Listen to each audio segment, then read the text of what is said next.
Hello and welcome to my channel. এই ভিডিওতে আমি বিভিন্ন ধরনের মিলিং অপারেশন নিয়ে বিশদে আলোচনা করব। এর আগে আমি বিভিন্ন ধরনের মিলিং কাটার নিয়ে একটা ভিডিও বানিয়েছি, সেই ভিডিওটা তোমরা দেখে নেবে। তাহলে এই যে বিভিন্ন রকমের মিলিং অপারেশন সেটা তোমাদের বুঝতে খুবই সুবিধা হবে। কারণ দেখো, আমরা যে মিলিং কাটার দিয়ে যে অপারেশনটা করে থাকি আমরা সেই অনুযায়ী নাম দিয়েছি। ধরো প্লেন মিলিং কাটার দিয়ে আমরা যে অপারেশন করছি সেটাকে বলছি আমরা প্লেন মিলিং অপারেশন।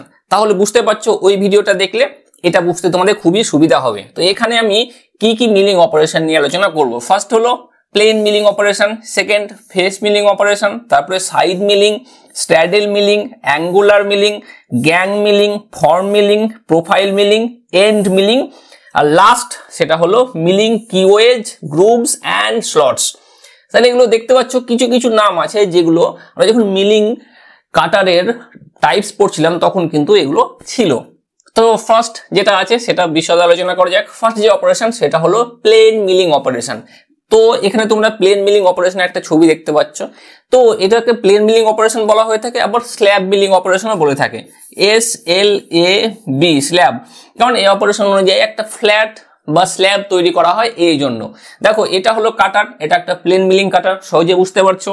তাহলে এই প্লেন মিলিং কাটার দিয়ে আমরা একটা ফ্ল্যাট সারফেস তৈরি করবো মিলিং করে। দেখো ফ্ল্যাট সারফেসটা হবে এই যে অ্যাক্সিস আছে, এই যে অ্যাক্সিস মানে কাটারের যে অ্যাক্সিস বা স্পিন্ডেলের যে অ্যাক্সিস তার সাথে একদম প্যারালাল একটা ফ্ল্যাট সারফেস তৈরি হবে। এই জন্য এটাকে বলা হচ্ছে প্লেন মিলিং অপারেশন। এবার এই সব ক্ষেত্রে আমরা বিভিন্ন রকমের লার্জ সারফেস কিন্তু তৈরি করতে পারি বা লার্জ ওয়ার্কপিসকে মেশিনিং করতে পারি। তাহলে এটা হলো প্লেন মিলিং অপারেশন এবং যেটা প্লেন মিলিং কাটার দিয়ে করা হয়ে থাকে। পরে যেটা আছে সেটা হলো ফেস মিলিং অপারেশন। তো এখানে তোমরা ফেস মিলিং অপারেশনের ছবি দেখতে পাচ্ছ। এটাও একটা ফেস মিলিং অপারেশন, এটাও একটা ফেস মিলিং অপারেশন।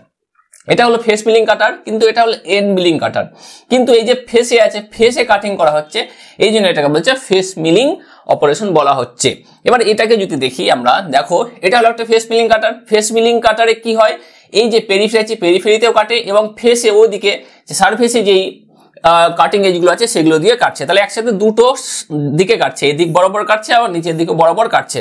কিন্তু একটা জিনিস দেখো, এই যে কাটিং এর সারফেস আছে, এই যে কাটিং সারফেস, এই যে অ্যাক্সিস, এর সাথে অ্যাক্সিস দেখো পারপেন্ডিকুলারলি আছে, এর সাথে দেখো যে অ্যাক্সিস আছে সেটাও কিন্তু পারপেন্ডিকুলার অ্যাক্সিস আছে। তাহলে এটাকে বলছি আমরা ফেস মিলিং অপারেশন। কাটার যে ফেস আছে ফেস দিয়ে কাটবে এবং এটাকে আমরা ফেস মিলিং কাটার অপারেশন করব। মেনলি এটাতে কি হয়, মেনলি এটাতে একটা smooth surface, smooth vertical surface তৈরি করার জন্য এই মিলিং অপারেশনটা ব্যবহার করা হয়ে থাকে। পরে যেটা আছে সেটা হলো সাইড মিলিং অপারেশন। তো এখানে তোমরা সাইড মিলিং অপারেশন দেখতে পাচ্ছ। এবার এই সাইড মিলিং অপারেশনের জন্য অবশ্যই কিন্তু সাইড মিলিং কাটার ব্যবহার করা হবে। তো সাইড মিলিং কাটারে দেখো এই যে সাইড আছে, এই সাইডগুলোতে আমাদের কাটিং এজ থাকে, কাটিং করবে। এবার কখনো কখনো এগুলোতে কিন্তু কাটিং এজ থাকে, তো দুই দিকে একসাথে কাটিং করে এবং এই ক্ষেত্রে দেখো ভার্টিক্যাল সারফেস তৈরি করা হয়। এই ক্ষেত্রে আমরা দুটো সাইড মিলিং কাটার দেখতে পাচ্ছ, স্পেসার্স দিয়ে নির্দিষ্ট স্পেস দেওয়া আছে। কিন্তু এই ক্ষেত্রে দুটো যে থাকতে হবে তার কোনো মানে একটাও কিন্তু থাকতে পারে।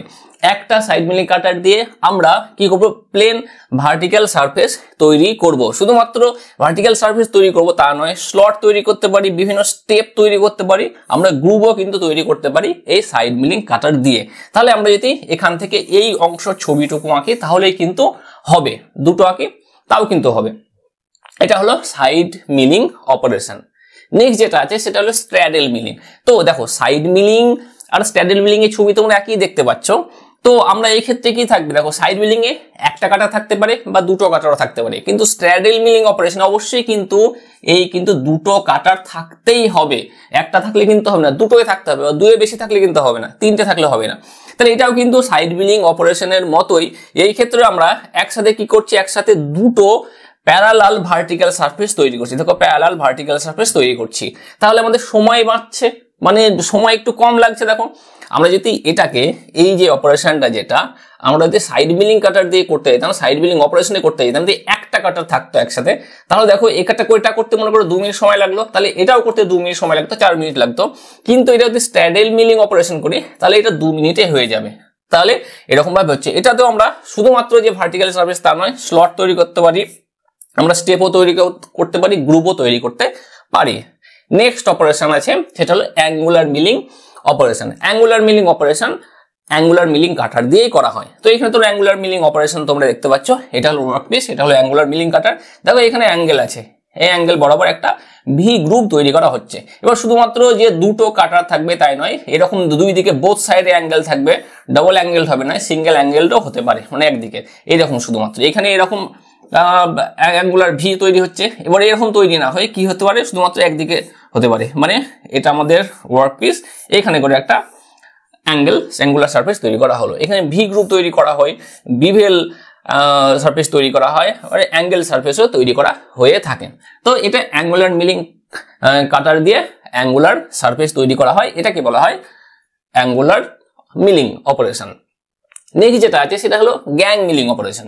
গ্যাং মিলিং অপারেশন দেখতে পাচ্ছ অনেকটা স্ট্যাডেল মিলিং এর মতোই লাগছে, কিন্তু স্ট্যাডেল মিলিং এ দুটো কাটার ছিল, এখানে কিন্তু দুইয়ের অধিক আছে, দুইয়ের অধিক থাকবে, 3টে বা 4টে থাকতে পারে। তাহলে এখানে দেখো এখানে সে ভার্টিক্যাল সারফেস তৈরি করা হচ্ছে, এখানে একটা ভার্টিক্যাল সারফেস, এখানে ভার্টিক্যাল সারফেস, এখানে ভার্টিক্যাল সারফেস তৈরি করা হচ্ছে, একসাথে 3টে কাটার দেখো কাজ করছে। তো এবারে যে একসাথে 3টে কাটার কাজ করছে, দেখো 3টে কাটারের যে ডায়ামিটার যে একই রকম তা কিন্তু নয়, দুটো ডায়ামিটার দেখো বড়, একটা ডায়ামিটার কিন্তু ছোট, এরকম হতে পারে। তো বড় ছোট যে কোনো ডায়ামিটার হতে পারে, আবার এরকম ধরনের অ্যাঙ্গুলারও হতে পারে, অ্যাঙ্গুলার সারফেসও হতে পারে, বা এরকম ধরনের সারফেস হতে পারে, যে কোনো সারফেস হতে পারে। আমরা যে কোনো সারফেস এখানে কাটিং করছি, এখানে কাটিং করছি, যে কোনো সারফেস কিন্তু আমাদের হতে পারে এই ক্ষেত্রে। তো এই ক্ষেত্রে আমরা করব কি, একসাথে দুইয়ের অধিক কাটার ব্যবহার করব এবং কাটিং করব, তাহলে সেটাকে বলবো আমরা গ্যাং মিলিং অপারেশন। মানে একসাথে 3টে 4টে বা 5টা কাটার ইউজ করে আমরা কাটিং অপারেশন করব। নেক্সট যেটা আছে সেটা হলো ফর্ম মিলিং।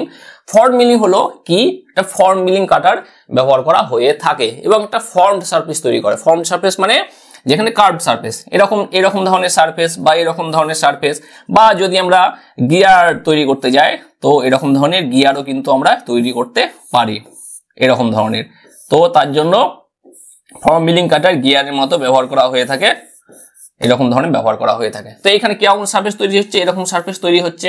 দেখো যে কাটারটা আছে, কাটারের এরকম ভেতরে সারফেস আছে কাটারের, এই জন্য এরকম ধরনের সারফেস তৈরি হচ্ছে। যেরকম ধরনের আমরা কাটার ইউজ করব, কাটারে যেরকম ধরনের কার্ভ করা থাকবে সেই রকম ধরনের কিন্তু এইখানে ওয়ার্কপিস তৈরি হবে। তাহলে এই ক্ষেত্রে আমরা কার্ভ তৈরি করতে পারি, গিয়ার টিথ তৈরি করতে পারি। অবশ্যই কিন্তু যেহেতু ফর্ম মিলিং কাটার ইউজ করা হচ্ছে এই জন্য ফর্ম মিলিং অপারেশন খুব ইজি। নেক্সট যেটা আছে সেটা হলো প্রোফাইল মিলিং। তো এটা দেখতে পাচ্ছ যে একটা end milling cutter, end milling cutter দিয়ে করা হচ্ছে, কাটিং করা হচ্ছে। কিন্তু আমরা এন্ড মিলিং কাটার দিয়ে বিভিন্ন রকমের অপারেশন করতে পারি, কিন্তু এই ক্ষেত্রে যেটা করছি দেখো একটা প্রোফাইল তৈরি করছি, একটা কন্ট্যুর সারফেস তৈরি করছি এরকম ধরনের। ধরো একটা ওয়ার্কপিস আছে, ওয়ার্কপিসের আমরা ভেতরে এরকম কাটলাম, অ্যাকচুয়ালি ওয়ার্কপিসটা মনে করে এরকম, ভেতরে এইটুকু কেটে এখান থেকে আমরা মেটালকে রিমুভ করে দিলাম। তাহলে ভেতরে একটা কি তৈরি হলো, একটা ট্রে মতো তৈরি হলো, একটা অংশ তৈরি হলো, বাটির মতো বা থালার মতো অংশ তৈরি হলো, এগুলো উঁচু থেকে গেল। তাহলে এখানে আমরা কি করছি, একটা আউটলাইন তৈরি করছি বা একটা প্রোফাইল তৈরি করছি, বুঝতে পেরেছো? এরকম ধরনের দেখো, এরকম ধরনের একটা নির্দিষ্ট শেপ তৈরি করলাম, এটাকে বলছি আমরা প্রোফাইল মিলিং অপারেশন। কিন্তু প্রোফাইল কাটার ইউজ করা হচ্ছে না, কি কাটার ইউজ করা হচ্ছে, এটা যেটা হচ্ছে সেটা হলো এন্ড মিলিং কাটার। তাহলে প্রোফাইল তৈরি করা হচ্ছে, কন্ট্যুর তৈরি করা হচ্ছে, পরিধি বরাবর কাটা হচ্ছে বা একটা নির্দিষ্ট ক্লোজ শেপ তৈরি করা হচ্ছে। নেক্সট যেটা আছে সেটা হলো এন্ড মিলিং। তো এটা হলো আমাদের এন্ড মিলিং কাটার। এখানে দেখতে পাচ্ছ যে এন্ড মিলিং কাটার একটা রিমারের মতো বা ড্রিলের মতো কোনো একটা, এই যে এন্ড আছে এন্ড সারফেসে কাটা হবে।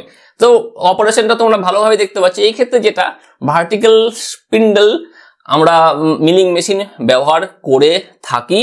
তো এই যে কাটার থাকে, এই যে কাটারে এন্ড পোর্শন থাকে, এন্ড পোর্শনও কাটতে পারে এবং এই যে সাইড আছে সাইডেও কাটতে পারে। আমরা যখন এন্ড মিলিং কাটার পড়েছিলাম তখন কিন্তু দেখেছিলাম এন্ড পোর্শনে কাটতে পারে এবং সাইডেও কাটতে পারে।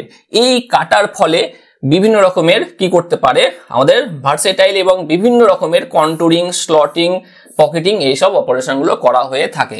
তো এখানে যেহেতু এন্ড মিলিং কাটার ইউজ করে কাটিংটা করা হচ্ছে বা মিলিং অপারেশনটা করা হচ্ছে, এই জন্য এটার নাম হচ্ছে এন্ড মিলিং অপারেশন। এবার এন্ড সেটা হলো মিলিং কিওয়েস, গ্রুভস অ্যান্ড স্লটস। তো আমরা জানি যে শেপিং মেশিনে আমরা কি করতে পারি, কিওয়ে তৈরি করতে পারি, গ্রুপ তৈরি করতে পারি, স্লট তৈরি করতে পারি, প্ল্যানিং মেশিনেও কিন্তু এগুলো পারি, আবার মিলিং মেশিনেও পারি, মিলিং মেশিনে আরো ভালো করে পারি। এখানে তোমরা দেখতে পাচ্ছ, দেখো এখানে কাটা অংশ দেখা হয়েছে, এখানে মানে আরো বেশি ওয়ার্ক পিস মনে করো যে বড় আছে। তো এখানে দেখো একটা টি স্লট তৈরি করা হচ্ছে, দেখো টি স্লট কাটার টি স্লট তৈরি করা হচ্ছে, একদিকে এখানে কাটা হয়েছে, মনে করো এদিকে আরো আছে। এখানে দেখো একটা গ্রুপ তৈরি করা হচ্ছে, গ্রুপ, দেখো একটা গ্রুপ তৈরি করা হচ্ছে। আর এখানে দেখো একটা স্লট তৈরি করা হচ্ছে, স্লট, ছোট্ট স্লট কাটা হচ্ছে। তাহলে এরকম ভাবে কিন্তু ভার্টিক্যাল স্পিন্ডেল, মানে স্পিন্ডেলটা ভার্টিক্যাল থাকবে, ভার্টিক্যাল স্পিন্ডেল মিলিং মেশিন দিয়ে বা ভার্টিক্যাল মিলিং মেশিন দিয়ে কিন্তু আমরা এই অপারেশনগুলো খুব সহজেই করতে পারি। তাহলে যদি আমরা এই টি স্লট কাটতে যাই, তাহলে প্রথমে এইরকম ধরনের একটা স্লট কেটে নিতে হবে, তারপরে কিন্তু আমরা টি স্লট কাটিং করতে পারবো। আর এটা তো প্রথম থেকে পারবো খুব সহজেই, বুঝতেই পারছো। তাহলে এইগুলো আমরা বিভিন্ন শ্যাফট কি এর জন্য, শ্যাফট কি অ্যাসেম্বল করার জন্য বা অন্য মেকানিক্যাল যে মেশিন ফিটিংস আছে সেগুলোর জন্য কিন্তু আমরা এটাকে ব্যবহার করে থাকি। তো এই হলো milling keyways, grooves and slots. তো এখানে আমি এই 10 রকমের মিলিং অপারেশন নিয়ে আলোচনা করলাম। তো আশা করছি তোমরা এই যে টাইপস অফ মিলিং অপারেশনস ভালোভাবে বুঝতে পেরেছো। তো এই ভিডিওটি দেখার জন্য ধন্যবাদ। এই চ্যানেলের আরো আপডেটেড ভিডিওর জন্য এই চ্যানেলটিকে সাবস্ক্রাইব করো, আর আমি যখন ভিডিও আপলোড করবো তার নোটিফিকেশন প্রথমে পাওয়ার জন্য অবশ্যই বেল আইকনটিকে প্রেস করো।